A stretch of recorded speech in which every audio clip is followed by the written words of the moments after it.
Now the Spirit of the Lord is the one that speaks through me.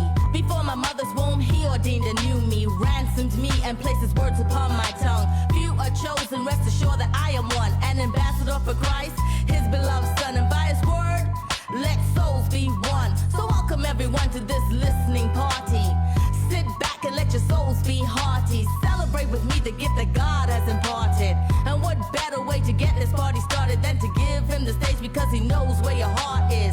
Holy Spirit, you are welcome in this place. Give me the boldness to look upon each face and speak every word that you've given me to say. With no fear I speak truth, I won't deviate, and I'm confident that all will go great.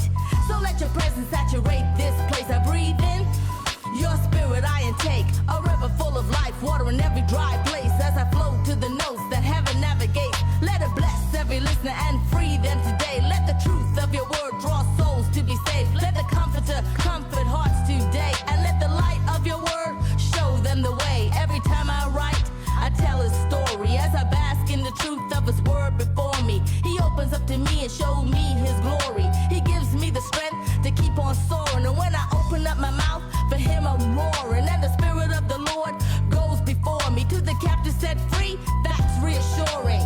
Over the years he strengthened my inner core, and every day I wake up just seeking him more. Am I ready for this? In my spirit I'm sure I am in Christ, and my Father I adore. He redeemed me from destruction, I am his ambassador. As the world turns and open up the door, I step in with purpose to win souls for the Lord. Every time I write, I tell a story as I bask in the truth of his word before me. Every time I write, I tell a story as I bask in the truth of his word before me. Every time I write, I tell a story as I bask in the truth of his word before me. Every time I write, I tell a story as I bask in the truth of his word before me. Every time I write, I tell the story as I bask in the truth of his word before me.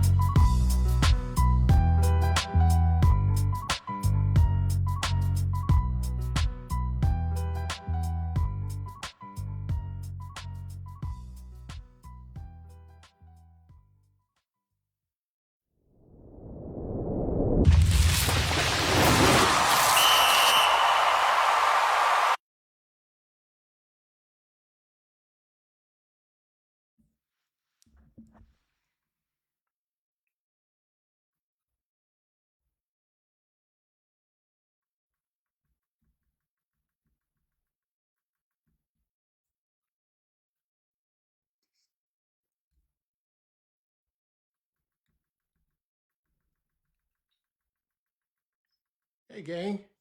Welcome to Tom the Bomb Sports Talk, the fastest growing sports show in the world. It's Monday, November 25th, 2024, and this is the day that the Lord has made. We will rejoice and be glad in it. If you don't think it's a great day, just try missing one. And we, LOVE, love sports on the Tom the Bomb Show. I'm your host, Tommy Wood.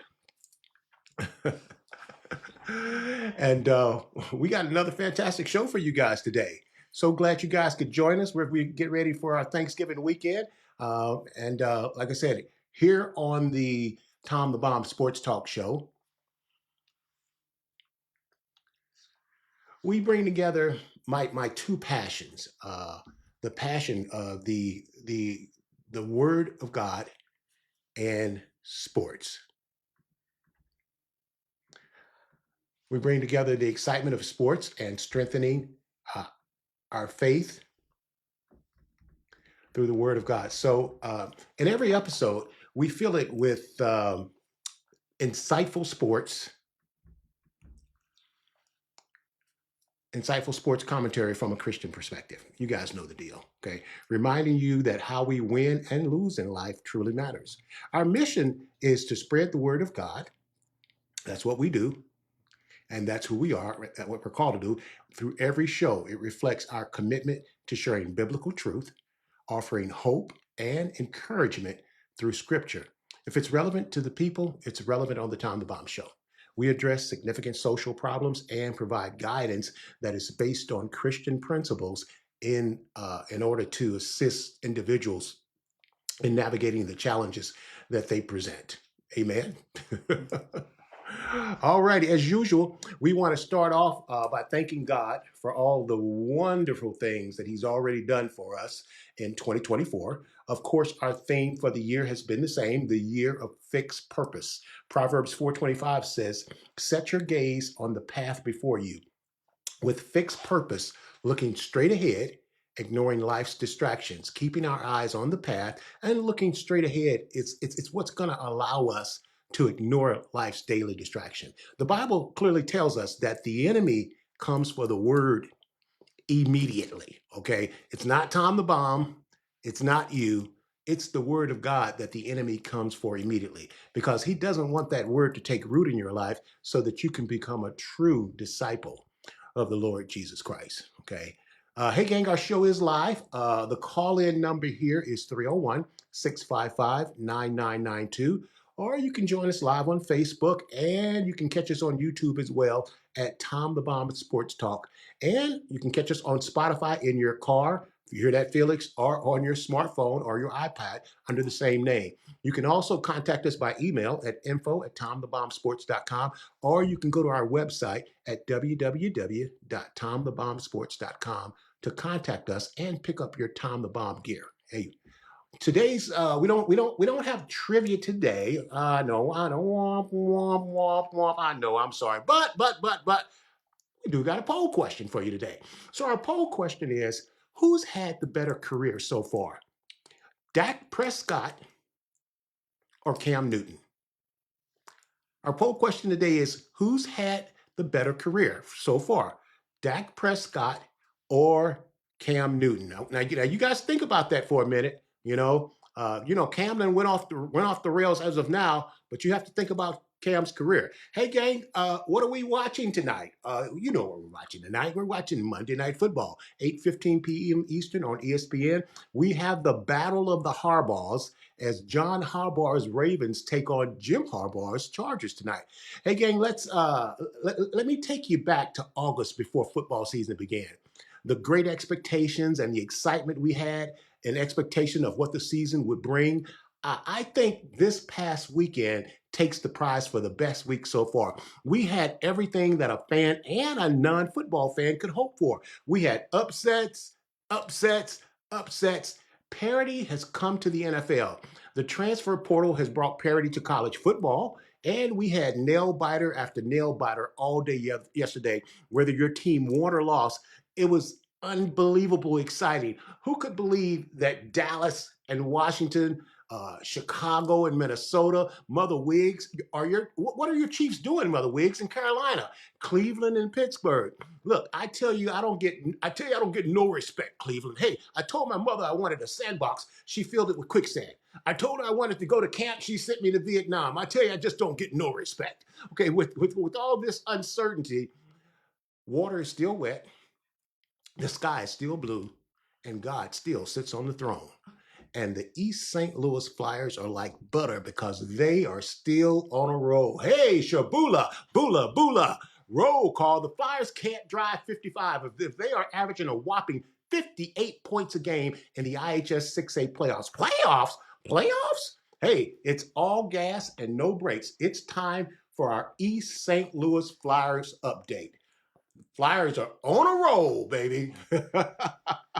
Well, listen, our Flyers are heading to the Illinois State Championship again, okay?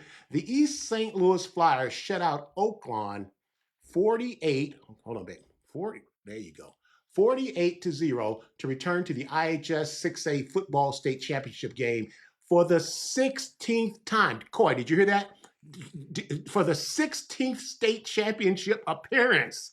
How many schools ain't never won one state championship? The Flyers hammered Oakland on Saturday in a Class 6A semifinal game in East St. Louis, Illinois. The Flyers will take on number 3 seeded Geneva, 12-1, at 1 p.m. at Hancock Stadium on the campus of Illinois State University in Normal, Illinois. You know Geneva a nurse. You know Geneva a nurse, right? Geneva knocked off the defending state champion Cary Grove 28-26 to advance to its third state championship game and its first appearance since 2008 when it lost to the East St. Louis Flyers 33-14. The Flyers are going for their 11th state championship title, the City of Champions. Here's an interesting bit of trivia for our East St. Louis fan base out there. Now, the Illinois State Football Championship is celebrating its 50th year anniversary. 50 years ago, in 1974, the Glenbrook North Spartans, 11-0, took on the 12-0 East St. Louis Flyers in a game that would go down in IHSA history. The 11-0 Spartans were the underdogs and severely outmatched compared to the 12-0 Flyers. But in a dramatic 19-13 overtime loss, Glenbrook North played David, and they slayed the Goliath East St. Louis Flyers that day 50 years ago, almost to the exact date. Saturday, the Flyers returned to the 50th anniversary from 1974 to 2024. It's Kismet. Through our first 4 playoff games, the Flyers have outscored its opponents 221-14. They've pitched 3 shutouts with only giving up 14 points scored from Chatham Glen in the quarterfinals. It's the Flyers' 5th straight trip to the state championship. Now, the Flyers have an electric offense and a stifling defense bulldozing its way through the IHS playoffs. The offense is averaging a whopping 58 points a game in the playoffs. The Flyers are big and fast, a lethal combination. The championship game against Geneva, you know Geneva's a nurse, it's set for Saturday, November 30th at 1 p.m.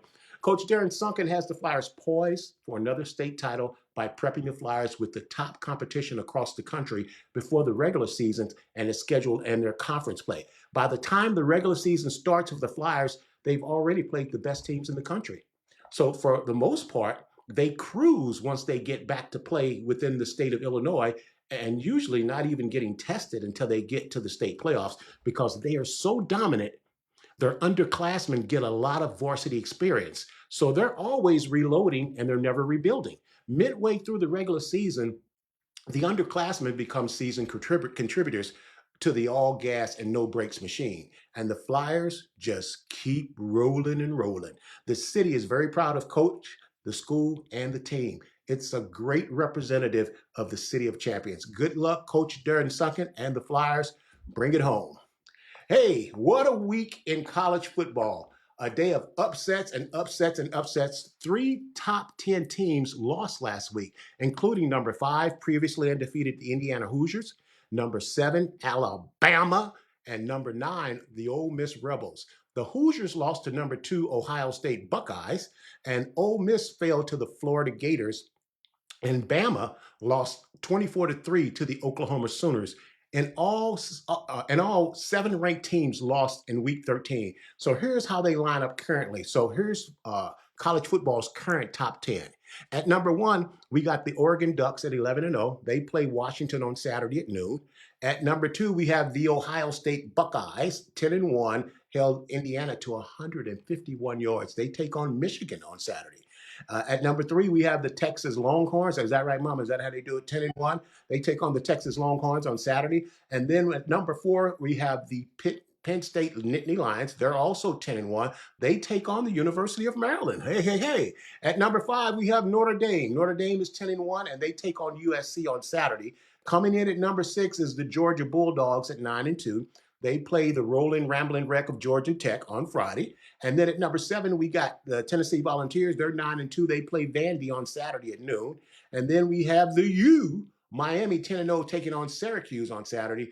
And coming in at number 9 is the SMU Mustangs. They're also 10-1. And they play Cal on Saturday at 3 p.m. And rounding out our top 10 is the Indiana Hoosiers at 10-1. At 10-1, they take on Purdue Saturday at 7 p.m. Alrighty, next up, let's talk about we did our weekly update on our East St. Louis Flyers, and let's catch up with our weekly update route on the Colorado Buffaloes. Hey, listen, Coach Prime, Coach Deion Sanders, Coach Prime Time, and the Colorado Buffaloes fell from number 16 to number 23 in the rankings after falling from 16 to 23 in their rankings after falling to the 4-4 in conference Kansas Jayhawks. They lost 37-21. Colorado gave up 331 yards rushing. Kansas dominated the Buffaloes and punched them in their mouth. Devin Neal had 37 carries for 207 yards rushing and 3 TDs, and had a total of 287 scrimmage yards and 4 TDs total. The Jayhawks were so dominant that they never punted in the game. They had 0 turnovers, and they never trailed in the game. After winning 4 in a row, everything was looking great for Colorado and in prime position for the Big 12 championship game in Arlington, Texas, if they had won out. Now, they're stuck in a 3-way tie atop the conference standing with Arizona State, BYU, and Iowa State. How did Kansas start the season 1-5? The Jayhawks became the first team in college football history with a losing record to beat 3 top 25 teams in a row. Heisman frontrunner Travis Hunter caught 8 passes for 125 yards and 2 TDs. So he's still doing what he do to be the he's still the front runner in the Heisman. Shedeur was Shedeur, but hey man, I think Coach Deion said that they kind of got caught reading their own press clippings, thinking they was kind of maybe a little better than what they were. Matter of fact, Deion's word was, this is old school, we start smelling ourselves. Y'all know that's old school. Our grandma used to say stuff like that, right, Beverly? You don't start smelling yourself. Deion said his team started smelling the stuff and started reading their own press clips, and they rolled up into Kansas, and the Jayhawks punched them in the mouth like Mike Tyson should have done. Okay, we ain't gonna even go there, right, Coy? But they just, I watched this game and I thought to myself, how did this team start 1-5? Because they have beat the top 3 teams in the conference the last 3 games in a row. How does the bottom team, like I said, it's never happened in the history of college football where the team at the bottom beat the top 3 teams 3 weeks in a row. And if they win next week, it's going to be 4 weeks in a row. And I say this over and over, man. Football is very, very simple. Football hasn't changed in 100 years, man. If I block better than you and I tackle better than you, I'm going to win 80% of the time. And the only time that I'm not going to win is when the special teams mess it up like Washington did, missing extra points. And we're going to get to that in a minute. Calm down, Tom the Bomb. You're getting ahead of yourself. But if your team blocks and they tackle and you run the ball and you stop the other team from running the ball, you're going to win over 80% of your games. And the only other time when you have that formula and you're not going to win is when special team kicks in and, you have a guy run a 99-yard kickoff return and, crazy stuff like that. We're going to get to it. But hey, listen, we need to take a break. We're going to pay the bills, and then we're going to come right back because you see, I'm chomping at the bit to get to the NFL. So we're going to take a break. We're going to pay some bills, and then we're going to get back, and we'll be coming back with the NFL. And when we come back, we're going to have my main man, Felix Bassey, with me because I ain't heard nothing from crickets from Felix, Troy, and I did hear something from Nat Wood, but it's been crickets from them. Listen there, I said Commodores. That's who they played like That's who they played like yesterday. They played like the Commodores. You guys remember when Lionel Richie left the Commodores? They wasn't nothing. Let's take a break and we'll be right back. Shell Brands, you get equal if not better quality, saving you thousands of dollars. Right now, get 2 free windows with every 2 you buy. There's no limit. Plus, put no money down, make no payments, and pay no interest for 24 months. Get a free in-home estimate and we'll give you a free gas card. Go to windownation.com for additional details or call 866-95-NATION. Friday sale. Get your choice of a free 5G phone, plus get Xfinity Internet and one unlimited mobile line for just $35 a month. See Wicked this holiday only in theaters November 22nd. Locals here at Arrowhead Stadium have seen 3 Super Bowl titles in the last pure and peaceful oasis, an uncrowded retreat where your options are as vast as your views. If you're seeking a vacation that defines luxury and is true relaxation, look no further than Villa del Palma at the islands of Loretta. A splendor of true Mexican hospitality, effortlessly blends with rich materials and faithful comfort.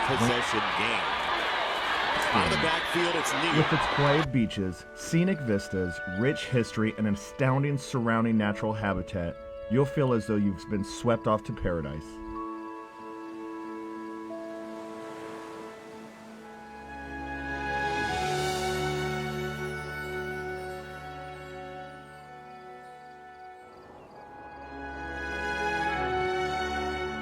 Not to be outdone, Reese Jones has crafted TPC Danzante Bay, a brilliant, multi-themed 18-hole golf course that runs over and through valleys, arroyos, dunes, and foothills. From every angle, striking images of the islands of Loreto and the surrounding mountain range take your breath away, while the challenging yet rewarding Baja Golf Course beckons you to return for more. It is an honor and my pleasure to welcome you to the world's most beautiful sunset and so much more.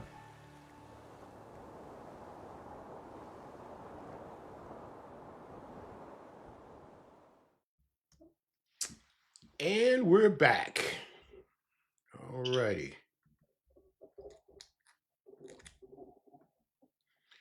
Hey, man, what a week in the NFL. The parity in the NFL is exactly what the league has been after for years. Yes, Mother Wiggs, Kansas City Chiefs, two-time Super Bowl champs, are still reigning, but on any given Sunday, anyone can beat anyone. And that's why you guys shouldn't be betting on NFL football. Let's start off with Dallas week in the DMV. How about them Cowboys? Hey, man, for 57 minutes, the Commanders and the Cowboys was locked in a snooze fest, with the Cowgirls holding an 11-point lead and the teams combining for a total of 29 yards. As I watched this game, the overwhelming thought came over me was that neither one of these teams deserved to win. A tie would have been nice, but they both really deserved to lose. Dallas just a little less than Washington.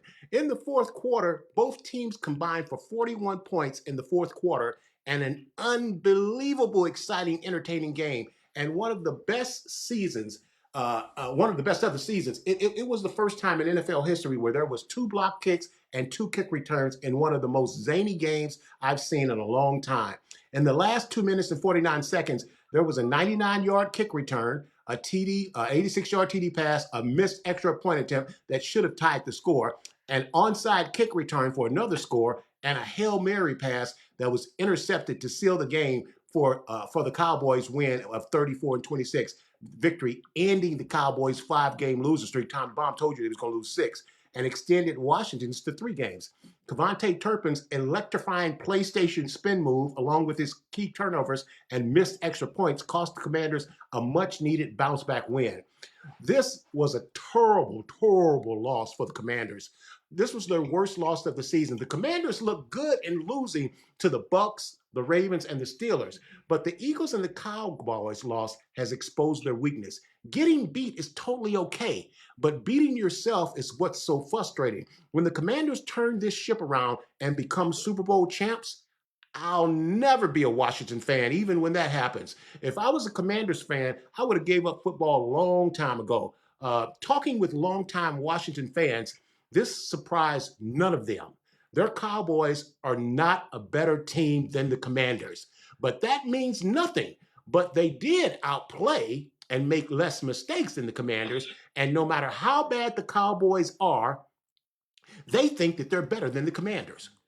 And that's why they consistently beat Washington, even when Washington has a better team. Because if you think you can, you can.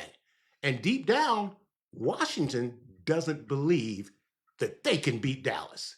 We got our main man, Felix Bassey, on the phone. Felix, you there? Yes, I am. You ready to defend your Commanders, man? Because you know, no, I am not. Because Coy and I watched this game, and you'd have thought we was at the comedy fest, because I thought I was the only one laughing. And Coy called me and said, "Tommy, are you laughing like I?" Let's hear from a real Commanders fan. What was your take, Felix? Well, number one, you put it best. The last 6 minutes of the game saw the majority of the points. It was 6-13 with only 6 minutes left in the game, and the game ended with the score of 34-26. Basically, if you just read the score off of a scoreboard, you would have thought, wow, what a shootout. That must have been a really riveting game from start to finish if you read that and nothing else. But going back into it, I think there's blame on all 3 phases of the game for Washington. Of course, talk about the missed kicks, but then we also have to look at the fact that people are trying to pin this on Austin Seibert. Well, if you look at the trajectory of the snap, they were saying bad snap. It was a low snap on the extra point, and there were some bad snaps really for a while from this team. And in addition, I wanted to talk about the defense. Cooper Rush, I know he's a good game manager, but we made Cooper Rush look like we made him look like Joe Burrow. Exactly. And that's the problem. And all Washington had to do, nothing flashy, although I hated the loose zone coverage that Washington played from start to finish. Even with that, all you have to do is put some kind of pressure, put some sort of blitz, and you can subdue him. That's it. They don't really have any sort of way that they would counter that. I know what Dallas, if they were under the blitz from Washington, Washington probably would have shut them out in this game. But the problem with what Washington was doing, they can use a blitz, but they only used it, late in the fourth quarter? But by that time, they were playing catch up, and really, even beyond that, that was the last time you saw that from Washington. And I'm going to talk about the offense. It's really just more of the same. I mean, screen passes are nice. Passes to the wide receiver, the running backs are nice. But after a while, they figure that out. It's nice to have it as an option, but you need something in between that and the sticks. And I think that's something that we're seeing with Cliff Kingsbury. Exactly. He hasn't been delivering that. And this is something that has happened in the different teams he's been with. I don't want to. Thank you for going there. I was going to interrupt you, but you're right on path. But this is eerily similar to Arizona going 9-0 to start off 2021. What happened? An epic downward spiral. I mean, we've seen this time and time again. I would just hate to think that this, Washington is not an exception here, but it's looking like the case. Mm-hmm. Well, I think you nailed it, Felix. It's Cliff Kingsbury. He comes out in the beginning of the season, and people don't know what he's going to do.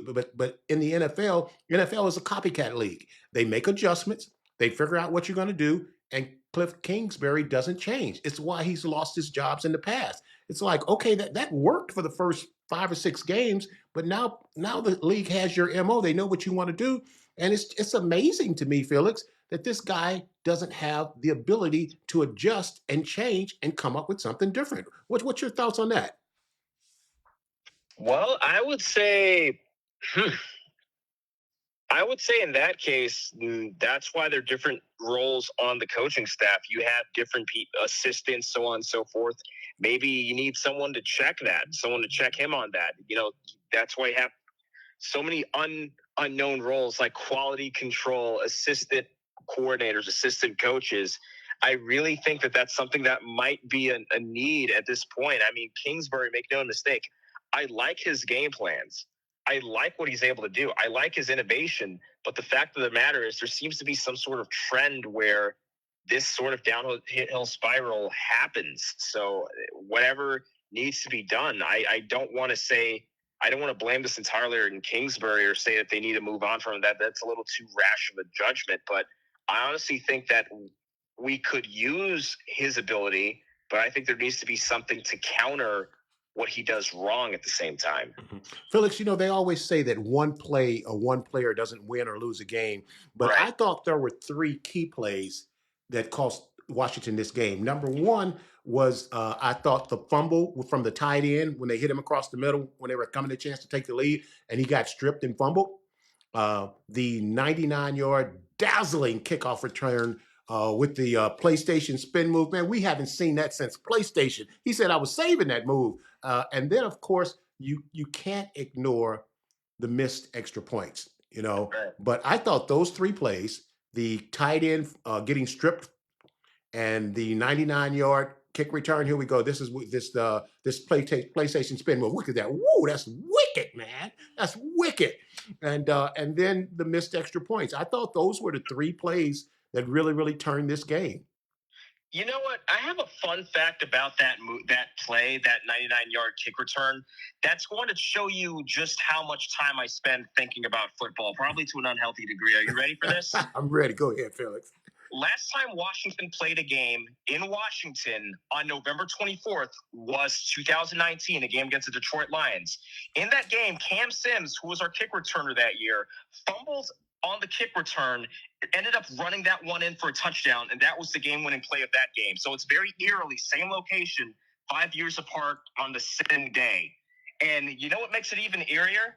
What's that, Felix? I attended both games. Okay, I know what we got to do here. Coy, we got to get Felix a girlfriend.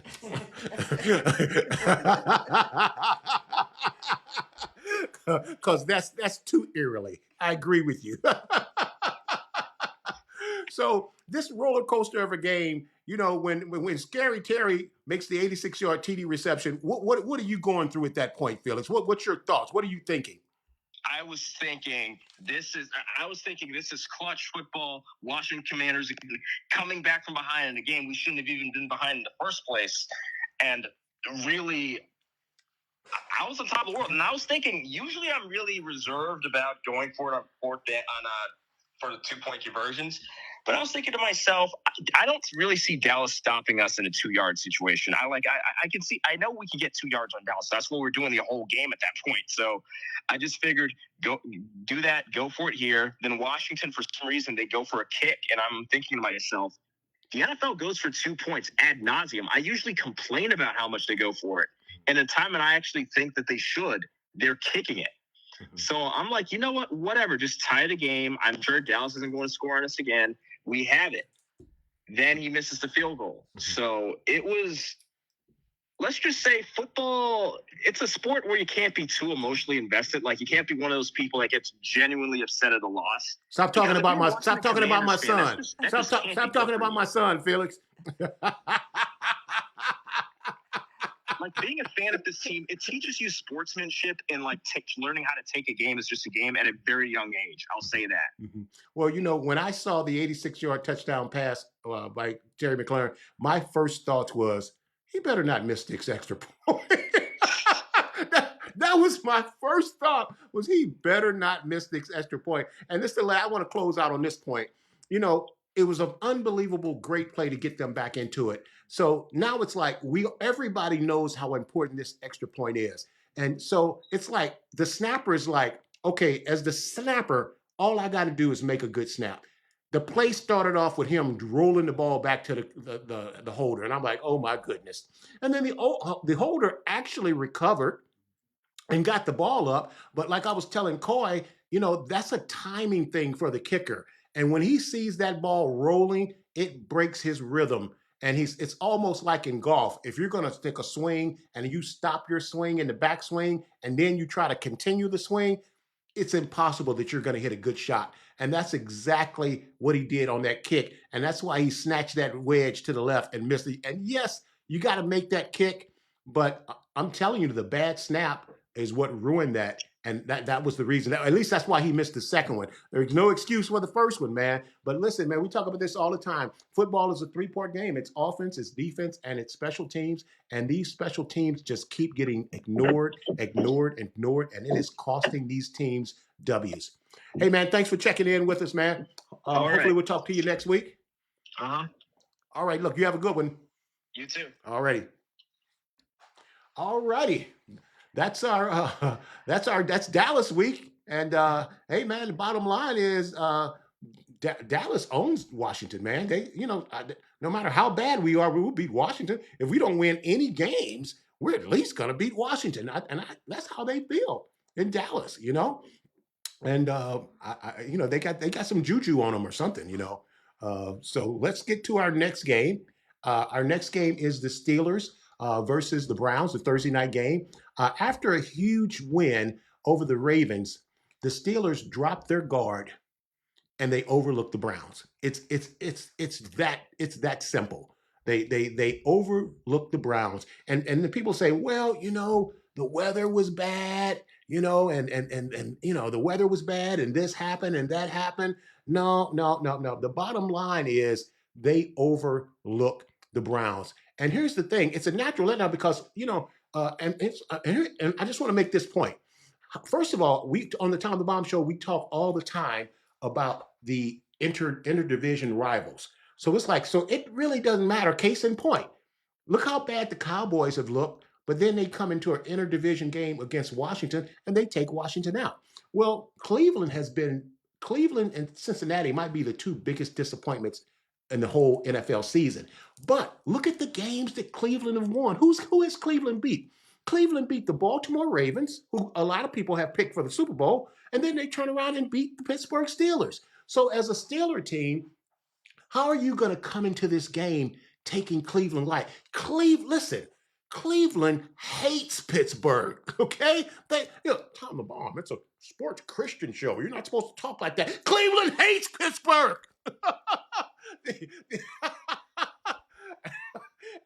and you take them guys light. Okay, yeah, it snowed and the weather was bad, but the last time I checked, both teams played in the same condition. And the bottom line is the Steelers, after having a great win over the Baltimore Ravens, they overlooked the Cleveland Browns. And like I said, on any given Sunday, and listen, man, if this isn't proof to you guys that you gotta stop betting on NFL football. Listen, man, if your money is just burning a hole in your pocket, you can send your money to info@tomthebombsports.com, and we'll contribute it to Lauren's treasury so I can keep her in the lap of luxury that she's grown accustomed to living. Did that sound rehearsed? The lap of luxury that she's come accustomed to living. Yeah, you can. Yeah, info@tomthebombsports.com. We'll do something really good with it. It'll have a Christian aspect, but man, stop betting on NFL football. It's suicide, Benny. Come on, man. I'm getting ahead of myself. But listen, you know what? If Carolina beats Mother Wiggs Kansas City Chiefs, come on, man. People are going to be jumping off buildings, man. Stop it. Stop that, man. You can do something better with your money than betting on NFL football. But that's the bottom line here is plain and simple. The Steelers overlooked the Browns, and these are still professionals. They're still grown men. They can still play, and that defensive end for the Cleveland Browns, I don't know why his name is escaping me, but that guy is Superman in a football uniform, man. That guy could be anything that he wants. And hey, the Browns took it to him. They punched him in the mouth the same way Kansas did Colorado. Let's move on to our next game. Our next game was the Minnesota Vikings versus the Chicago Bears. And the Vikings escaped, and I do mean escaped, with a 30-27 win. This is another interdivision game, the old black and blue division, and these teams play each other hard. And I've been saying all year that the Tampa Bay Buccaneers is the best losing team I've seen in a long time. I'm going to tell you, the Bears got a lot of talent on their team, man, and they're losing a lot of games. But Caleb Williams is getting better. I say this all the time that coaching matters in the NFL, and it's just amazing the poor coaching that we see week in and week out. And Minnesota is 8-2, 9-3, something like that. And I talked about this last week, man. Yes, they got the win, 30-27, but every time I watch Minnesota, it's like tasting something and it's missing an ingredient. Like if something needs salt and you taste it and you go, that's kind of bland. It needs a little salt. It needs something. It needs some pepper. It needs something. Every time I see Minnesota, that's what. And you look at their record and like they're doing phenomenal. They're playing great, but I'm telling you, man, the Vikings are doing this with smoke and mirrors. And people are like, well, Sam Darnold's won 9 games. You keep saying he's not going to get it. He's getting it done. Yes, he is getting it done. He's doing his job. He's having his best career as an NFL pro football player. But I'm telling you, man, there's just when the playoffs start, man, I'm looking for the Vikings to go down hard and to go down fast. It's a good win over the Bears. It's a tough win. It's a tough loss for the Bears. And, I told you guys after the Hail Mary loss to Washington Commanders that Chicago was pretty much done. But, hey, I think there's a future for Chicago. They just need to figure out what they're going to do with their coach and the changes they need to make. I think the change with the offensive coordinator, we've seen the offense improve in the last 2 weeks since they've made the change. So it is what it is. Chicago is the Chicago Bears, the Chicago Cubs, the Chicago anything. They're professional losers. They know how to lose. If you want to lose, go to Chicago. They'll show you how to do it. They'll show you how to do it. Man, I got a lot of friends in Chicago. Let's move on to our next game. Our next game was the Tennessee Titans versus my Houston Texans. Now, Tom the Bomb got a man crush on the Houston Texans. And this was not a good loss for the Texans. This is a tough loss for the Texans. But like I said, man, on any given Sunday, and this is why you just can't afford to be betting on NFL football because, listen, man, there's no way that the Titans are supposed to beat the Houston Texans. The Texans just won the Battle of Texas as they embarrassed the Dallas Cowgirls last Thursday night, and then and then the Titans come up, and the Texans are supposed to win this game easily, and for them to actually lose this game 32-27. Now, case in point, special teams. Special teams. The kicker's missing field goals. The kicker's missing extra points, and it's something because coaches in this league are losing their jobs because kickers aren't making their kicks. If you've ever played football, all kickers do is kick. When the team is out there running wind sprints and they're doing calisthenics and they're exercising and they're conditioning, the kickers aren't doing that. Okay, you know what the kickers do during practice at high school, and well, maybe not high school, but in college and NFL. You know what the kicker does at practice? He kicks. That's it. The kicker isn't running laps. The kicker isn't doing up downs. He isn't doing push-ups. The kicker is kicking.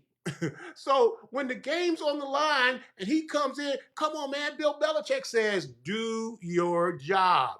Do your job. And these kickers in the NFL, they just aren't getting it done. Shame on the Washington Commanders kicker. Shame on the Houston Texans kickers. How many games this week, just this week, that teams lose because their kickers miss kicks that they're supposed to make? It is what it is. The Titans win it 32-27. Let's move on to our next game. Let's talk about Mother Wiggs, Kansas City Chiefs, because people are slamming, the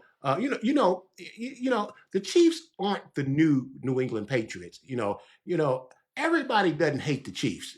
I think, and everybody didn't hate the Patriots. At least the people in Boston didn't.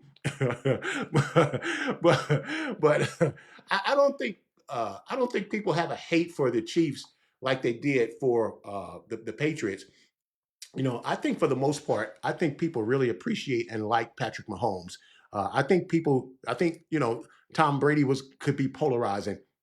But for the most part, I think people kind of like Patrick Mahomes. But listen, last week I said that the Kansas City Chiefs had a bye against the Carolina Panthers. And man, the Panthers should have won this game, man. And so here's what people are talking about. The Chiefs are 9-1, 10-1, whatever they are. And they're like, what's wrong with the Chiefs? How come they're barely winning? They're barely winning by these games. Well, I just told you guys that all of these guys are professionals. These guys are pros. And on any given Sunday, anybody can beat anybody. And listen, at the end of the game, all we want to know is who had the most points and who had the less points. I don't care what their win differential total is. That's irrelevant. What I like is that they are finding ways to win when they aren't playing at their best. And that's what good teams do. They win when they aren't playing well, and bad teams lose when they're supposed to win. Case in point, Washington, Dallas, okay? But, hey, Mother Wiggs, Kansas Chiefs are still getting it done, and people are talking over them. There's like, I like Buffalo. I like Detroit. I like the Eagles.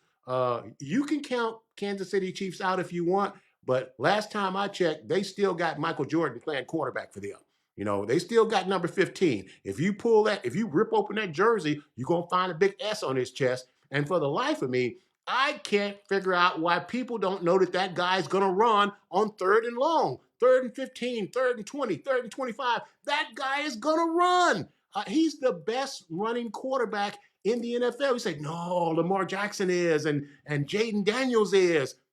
The best running quarterback in the NFL is Patrick Mahomes, because when he's running to pass the ball. He isn't running to run. He's running to pass the ball. And so when he does run, nobody's expecting him to run. And it's amazing to me how these guys won't tackle him, man. I've been saying this for years. I'm all for fair play, but the next time you see Patrick Mahomes break out of the backfield, somebody needs to rip his head off his shoulders. Okay, that's what you do. Get that guy out of the game, because once he starts running, he's fair game, and they won't even hit him when he's running, and that I don't understand. So when that guy's going to kill you at the end of the game on 3rd and long, 4th and long, Patrick Mahomes is going to run. You watch it happen, and you're going to look up, and Kansas City is going to be in the Super Bowl for their third Super Bowl win in a row. Let's move on to our next game.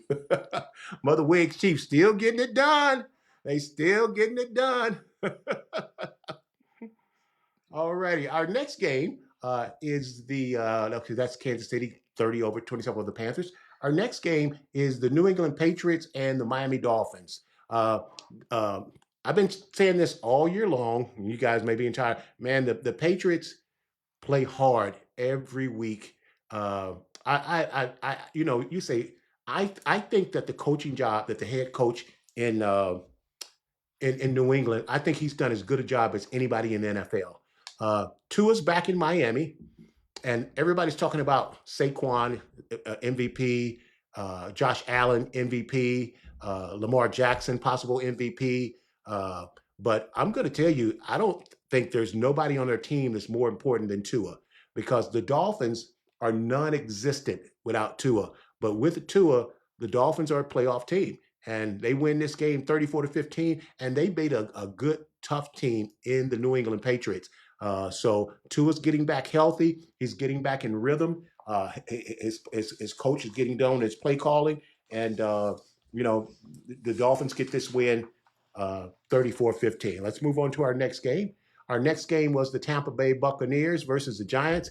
And we're going to talk a little bit briefly about this one real quick, because let's talk about, the Giants released Daniel Jones. Okay, the Bucs won the game 30-7. That's irrelevant because it really wasn't a game. But this, I say this all the time, that no organization can thrive or be successful when it's bad at the top. And that's what's going on in New York, okay? You gave Daniel Jones $40 million, and you didn't want to pay Saquon Barkley. Saquon Barkley looks like he's the NFL MVP, and you didn't want to pay this guy. So you give Danny Dimes $40 million, but you don't pay Saquon Barkley. And then you turn around and cut him and release him with 7 games to go. And this just sends a bad message to the rest of the team. And I saw the New York Giants' whole team quit yesterday. I mean, this game against the Tampa Bay Buccaneers was so uncompetitive. They just quit. And it's because that's the signal that they're getting from the top. When you release your $40 million quarterback, when you release him and just say, we're going with the backup, that's coming from the top that you quit. So what's the cue that the players are going to take? You got rookies speaking out in the locker room. That ain't supposed to happen. When you're a rookie, you ain't supposed to say nothing. You're supposed to be quiet and play. But this is the message that's coming down from the top. So no organization can exceed its leadership. And clearly, there's no leadership in New York. And this was a terrible showing. The Bucs win 30-7. Our next game is the Detroit Lions versus the Indianapolis Colts. Still want to call them Baltimore. And the Lions is everybody's sexy pick for the Super Bowl. Right now, the talk is, will you take the Lions versus everybody else in the NFL? And the Lions are rolling. The Lions was there last year. Last year they were there. The Lions prevailed 24-6 over the Colts. And hey, man, there's nothing not to like about this Detroit Lion team. They have the best offensive line, okay? They got thunder and lightning in the backfield. They got a quarterback that's underappreciated, who for the last 2 or 3 games has had a perfect passer rating. They got a fabulous defense. They lost their best player on defense, and they haven't missed a stride. Now, I'm going to tell you this right now. The Lions very well could be the representative for the NFC in the Super Bowl, and the Lions very easily could win it all. But I'm going to tell you guys right now, on November 25th, 2024, that next year the Lions are going to struggle because their offensive coordinator is going to have a head coaching job, and their defensive coordinator is going to have a head coaching job next year. And that's what happens to these teams. When they have success, their assistants get promoted. And so when you lose, the Lions offensive coordinator is the best offensive coordinator in the NFL. Their defensive coordinator might be the best defensive coordinator in the NFL. So yeah, you'll still have the same head coach, and that's great.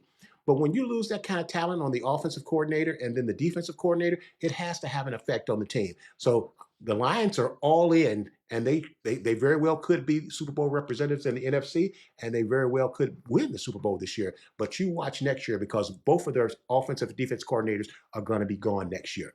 Our next game is the Denver Broncos versus James Las Vegas Raiders. And Tom the Bomb took the Broncos in this one, and the Broncos prevailed 29-19. Bo Nix is making a strong case that this Rookie of the Year is not just going to go to Jaden Daniels in Washington automatically. Bo Nix is really making a push for Rookie of the Year, and he's coming along. He's progressing. Of all the top 4 quarterbacks that were picked in this past NFL draft, Bo Nix is actually playing the best now. You know, Jaden Daniels, the first 5 or 6 games was lighting it up, but Bo Nix has steadily improved each game. Each game he's getting better, and they're doing a good coaching job. They got a lot of flack from the dealing that they had with Russell Wilson, but I just think that was a clash between the quarterback and the head coach, and they paid the head coach a whole lot of money. They paid Russell Wilson a whole lot of money too, but they decided that they were going to stick with the coach, and you know, you got to let the coach have his way.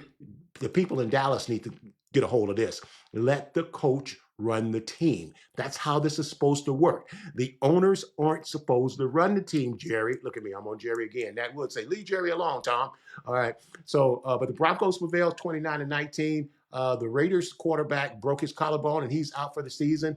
And it doesn't matter, because I told you guys 2 weeks ago that the Raiders are professional tankers.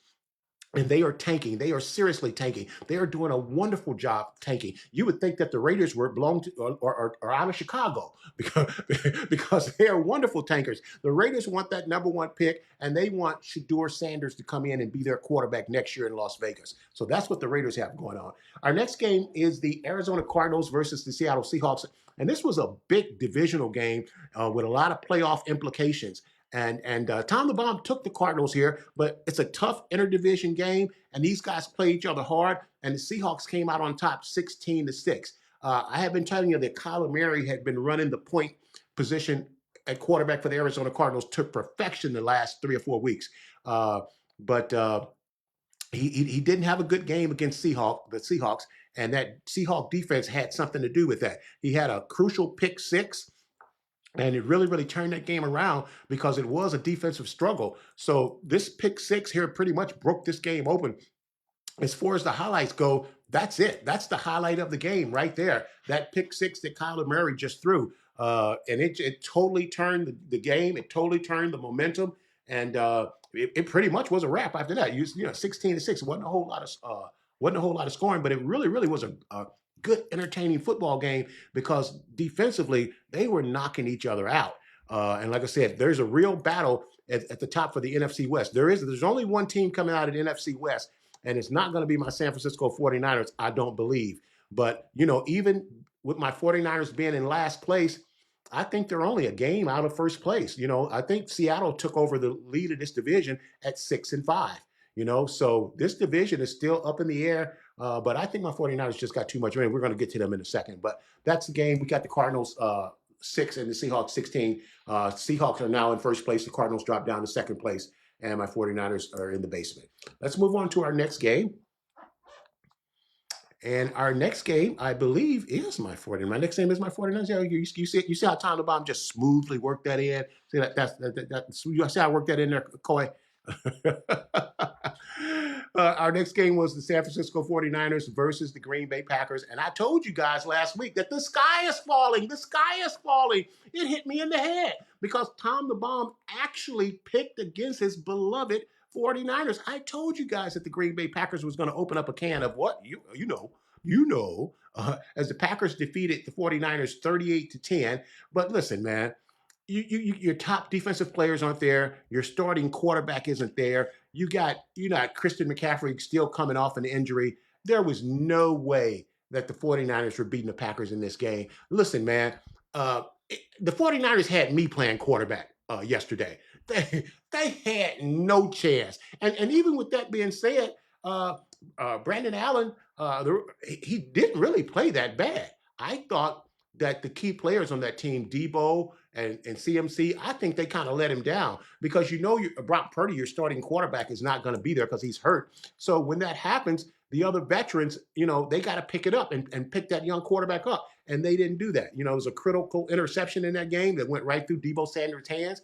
And like I said, the 49ers problem is it's really on defense. They aren't stopping anybody in the fourth quarter. They're giving up more points in the fourth quarter than any team in the NFL, and that's a recipe and a formula for losing. You would think they got that recipe out of Chicago. Man, what you messing with these people for in Chicago, man? Unfortunately, in every adversarial interface, there must be a loser. And the Packers prevailed 38-10. Our last game, I don't know if it's our last game. Our next game is the Philadelphia Eagles versus the Rams. And boy, we got a lot of people on the Eagles bandwagon, man. 4 weeks ago, they was trying to kill Nick Sirianni, the coach for Eagles. And now they're on a roll. Like I said, they got that formula down. The formula that the Baltimore Ravens just can't figure out. Remember, the people in Philadelphia went out and bought that book, Football for Dummies. Give the ball to Saquon. Hey, what are we going to do on the next play? Why don't we give it to Saquon? Lori, who do you think we should give the ball to on the next play? Saquon. Let's give it to Saquon. Hey, Coy, who should we give the ball to on the next play? Let's give it to Saquon. Hey, Beverly, who should we give the ball to on the next play? Let's give it to Saquon. And man, that coach in Philadelphia is a genius. That boy is a genius. You know what they're doing in Philadelphia? They're giving the ball to Saquon. Now, how come Baltimore can't figure that out? Saquon Barkley, for the second week in a row, had 26 carries for 255 yards rushing. He had over 300 yards total from scrimmage. Saquon Barkley has totaled 500 yards in the last 2 games. 500 yards in the last 2 games. This is a great trivia question. There's only one other player that's ever done that in the history of the NFL, accumulated 500 yards in 2 games. Any of you guys know who that is, Coy? Who's the only player in NFL history to rack up 500 yards in 2 games? Tom, how come you didn't make this your trivia question? The answer is Walter Payton. And guess where he played? In Chicago. Yeah. And even when they had Walter Payton, they still lost. Come on, man. Look, all my friends in Chicago, all they want to talk about is the 85 Bears. Come on, man. In 1985, I was a young man. in 1985, I was in college, man. That's all the people in Chicago. Well, boy, that 85 team was a really, really good team. Yeah, but that's about 40 years ago. But, hey, man, they figured it out. And they're giving the ball to Saquon. And, they got a lot of tools. And Jalen Hurts is doing a wonderful job of running that team. But what Saquon has brought to that team is the leadership in the locker room that they need. He's starting to mirror and say the things that the coaches are, because see, here's the thing, as a head coach, you in any sport, you have to be a great delegator, but especially in football where you have 53 men, you need leadership in the clubhouse. You need leadership in the locker room. You need leadership on the field. You need leadership on the practice field. So when you get people like Saquon Barkley starting to mirror and say what the coaches say, this is what you want. This guy's a all-pro player. He's a great citizen, and the New York Giants didn't want him. They didn't want him. They said, we're going to keep Danny Dimes, and we're going to let this good citizen, this great player, we're going to let them keep him. So it's bad coaching, bad ownership, bad decisions. It's just amazing. But hey, the Eagles have figured it out. Give the ball to Saquon. Over 500 yards in the last 2 games. Great job. So one of the questions is Saquon Barkley, and should Saquon Barkley be the NFL MVP? If he keeps going like this, because it's an award that the NFL exclusively likes to give to quarterbacks and quarterbacks only. The last running back to win MVP was Adrian Peterson. Look how long ago that's been, okay? The year that Derrick Henry rushed for almost 2,100 yards, he didn't get MVP that year. Saquon Barkley is on pace to rush for 2,000 yards. And without a doubt, he's been the biggest acquisition in the offseason. And hey, man, a lot of teams could have had Saquon Barkley. But, like I said last week, the Giants, if you're going to let Saquon Barkley go, you don't let him go to Philadelphia. You don't let him go to Dallas. You don't let him go to Washington. You make sure he goes out of his league. Saquon Barkley should have been playing for the Siberian Tigers in Russia. There's no way you let him go to your individual rival in Philadelphia. And Saquon is killing it. Good job, Saquon. All righty. Is that it? We've got our Monday night game. Let's get to our picks. It's time for us to wrap it up. So tonight at 8:15 p.m. on ESPN, we got the Baltimore Ravens will take on the LA Chargers. We got the Harbaugh Bowl. So we're going to pick right here. I told you guys Tom the Bomb is taking the Ravens in this one. Not that I think that the Ravens are like, hey, we lost. We gave Derrick Henry the ball 13 times. So the next week, we're going to give it to him 25 times and we'll win. So this is that week where they only gave it to him 13 to 14 times. So that's why Tom the Bomb is taking the Ravens, because I believe they're going to actually give Derrick Henry the ball tonight. And if the Ravens do that, they're unbeatable. They're unbeatable. But Jim Harbaugh outcoaches John Harbaugh every chance he gets. So this still should be a tough game, and a lot of people like the Chargers, and I know why. I told you that Jim Harbaugh has been a winner everywhere he's been, so this will be a real entertaining game tonight. Let's get to our Week 13 picks, and it's Thanksgiving weekend, and on the Tom the Bomb Show, we just want to say Thanksgiving Day. Hey, guys, you guys have a great Thanksgiving. Be safe. Love the ones you're with. Give the people the flowers while they can still appreciate them. We want to appreciate our family and friends in our lives. So let's get to our first game. The first game Thanksgiving weekend is going to be the Bears versus the Lions at 12:30 p.m. Take the Lions in this one. Take the Lions in it. But hey, this will be a good game because the Bears play hard on Thanksgiving, and the Bears have despite their losing, the Bears have a lot of talent on this team. So, but take the Lions, man. The Lions are flat out rolling. We got our second game is the G-Men, or the little G-Men, the Giants versus the Cowboys.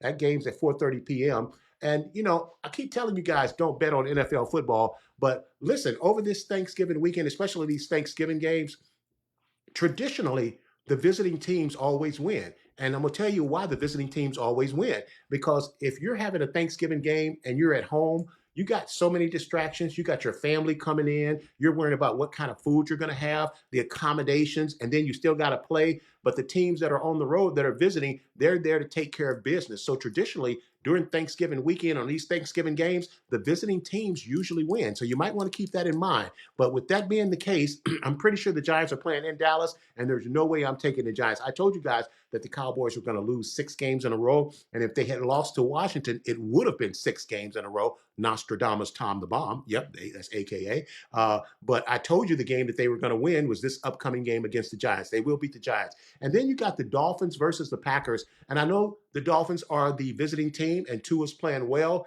But the Packers are a better team. This game's at 8:20 p.m. So, that one's kind of up in the air. Let's get to our Sunday games, at 1 p.m. We got the Houston Texans versus the Jacksonville Jaguars. And the Jacksonville Jaguars just can't wait till this season to be over. They're already thinking about golf. Take the Texans in this one. We got the Indianapolis Colts versus the New England Patriots. Going to be a real, real good football game. The Patriots play hard. I'm just going to take the Colts in this one. Then we got the LA Chargers versus the Atlanta Falcons. I told you guys the Falcons are doing it with smoke and mirrors. Take Jim Harbaugh and the Chargers in this one. We got the Seattle Seahawks versus the New York Jets. We guys know, I know Coy's a Jets fan, Jets, but Aaron Rodgers has ruined your organization. He's absolutely ruined Aaron Rodgers should be on the dartboard of everybody in New Jersey and New York because he's ruined that team. Take the Seattle Seahawks on this one.